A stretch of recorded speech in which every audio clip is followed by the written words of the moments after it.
খাগড়াছড়ির মাটিরাঙ্গায় ত্রিপুরা কিশোরীকে দলবদ্ধ ধর্ষণের ঘটনায় আদালতে স্বীকারোক্তিমূলক জবানবন্দি দিয়েছে ৩ আসামি।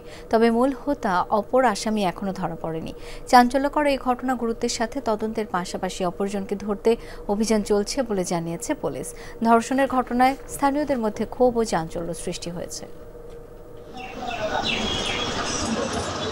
মামলার এজাহারের তথ্যমতে সোমবার মাটিরাঙ্গায় বেড়াতে এসেছিল ভুক্তভোগী কিশোরী। রাতে স্থানীয় এক মন্দিরে শ্যামা পূজা দেখতে যায়। সেখানে আসামিরা কিশোরীকে অন্য মন্দিরে পূজা দেখাতে নিয়ে যাওয়ার কথা বলে নির্জন বাগানে নিয়ে ধর্ষণ করেন। একদিন পর মঙ্গলবার রাতে কিশোরীকে অসুস্থ অবস্থায় উদ্ধার করা হয়। ঘটনা জানাজানির পর স্থানীয়ভাবে ডাকা সালিশে অভিযুক্ত এক কিশোর ও রনি বিকাশ ত্রিপুরা নামের এক তরুণ উপস্থিত হলে স্থানীয়রা তাদেরকে আটক করে মাটিরাঙ্গা থানা পুলিশের কাছে সোপর্দ করেন। বৃহস্পতিবার সকালে ধরা পড়ে রিমন ত্রিপুরা নামে আরেকজন। এই মামলায় মোট 4 জন আসামি আছে, একজন পলাতক আছে, তাকে গ্রেপ্তারের চেষ্টায় আমরা তৎপর আছি। আসামিগুলোকে বিজ্ঞ আদালতে সোপর্দ করা হয়েছে। মামলাটি তদন্তাধীন।